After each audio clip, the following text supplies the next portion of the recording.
Hello students, welcome to this channel. Class 7th का chapter 7 winds, storms and cyclones, पवन, तूफान व चक्रवात, 12 जुलाई 2021 का assignment. First question, you might have seen that we have ventilators in our rooms just near the ceilings, why? आपने देखा होगा कि हमारे घरों के कमरों में रोशनदान छत के समीप होते हैं, क्यों?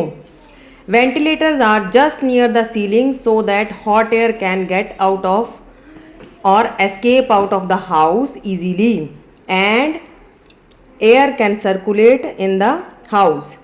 घरों में रोशनदान छत के समीप होते हैं ताकि गर्म हवा आसानी से बाहर निकल सके और वायु का प्रवाह ठीक से हो सके। और सेकंड क्वेश्चन है, what is the difference between the sea breeze and the land breeze? समुद्री समीर व स्थलीय समीर में क्या अंतर है? आपने टेबल बना के इसका आंसर लिखना है। The air that moves from sea to land is called sea breeze. Sea breeze blows mostly during day time. It has moisture. एक और पॉइंट ऐड किया जा सकता है, it is also called monsoon breeze. और land breeze में आप लिखेंगे the air that moves from land to sea is called land bridge.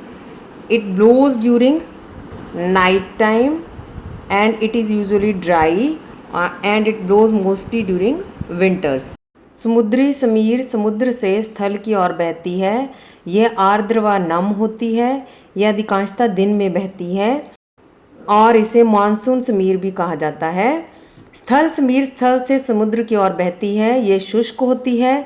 यह अधिकांशतः रात के समय बहती है और यह अधिकतर सर्दियों में बहती है। और इसके बाद अगला प्रश्न है, फिल इन द ब्लैंक्स, रिक्त स्थान भरो। The regions near the equator are dash than the polar region, warmer or hotter? भूमध्य रेखा के निकट वाले क्षेत्र ध्रुवीय क्षेत्रों की अपेक्षा डैश होते हैं, गर्म होते हैं। Second, the sea breeze blows during the dash time and land breeze during dash time. तो सी ब्रीज जो है वो डे टाइम में और लैंड ब्रीज नाइट टाइम में, दिन और रात के समय बहती है। Third one, the very high speed wind is called dash, cyclone. बहुत अधिक गति वाली पवन को डैश कहते हैं, चक्रवात कहते हैं। Next question fourth, what is the difference between thunderstorm and cyclone? तड़ित, झंझावात व चक्रवात में क्या अंतर है? Thunderstorm, when falling droplets of water comes in contact with rising air, it creates lightning and sound. This event is called thunderstorm. Cyclone, when raindrops fall, the heat energy is released back into the environment. Air gets heated up and moves upwards. A low pressure area is thus created at the center of thunderstorm. As a result, high speed wind moves towards the center of thunderstorm and it is repeated again and again.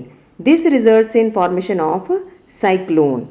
Hindi में तड़ित झंझावात गिरती हुई जल की बूंदों और तीव्र वेग से ऊपर उठती हुई वायु की परस्पर क्रिया से बिजली कौंधती है और ध्वनि उत्पन्न होती है।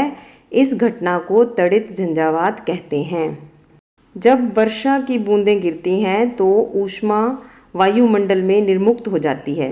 इस ऊष्मा के कारण वायु गर्म होकर ऊपर की ओर उठती है और तड़ित झंझावात के केंद्र में वायुदाब कम हो जाता है।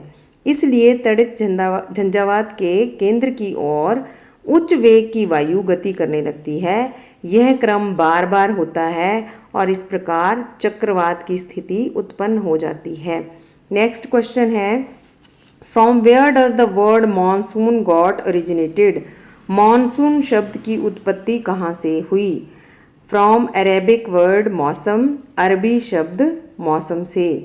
लास्ट क्वेश्चन है, write 3 precautions we should take to protect ourselves from thunderstorm.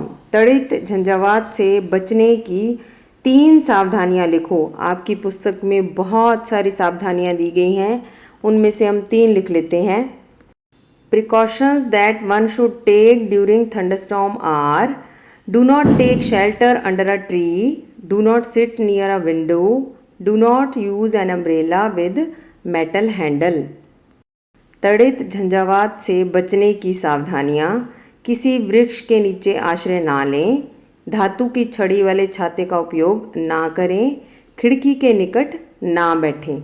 गाड़ी में बैठे हैं तो गाड़ी में बैठे रहें, निकटवर्ती कोई भवन है तो वहाँ चले जाएं, खुले स्थान पर ना रहें। तो इस तरह हमारी असाइनमेंट आज की कंप्लीट हो गई। धन्यवाद।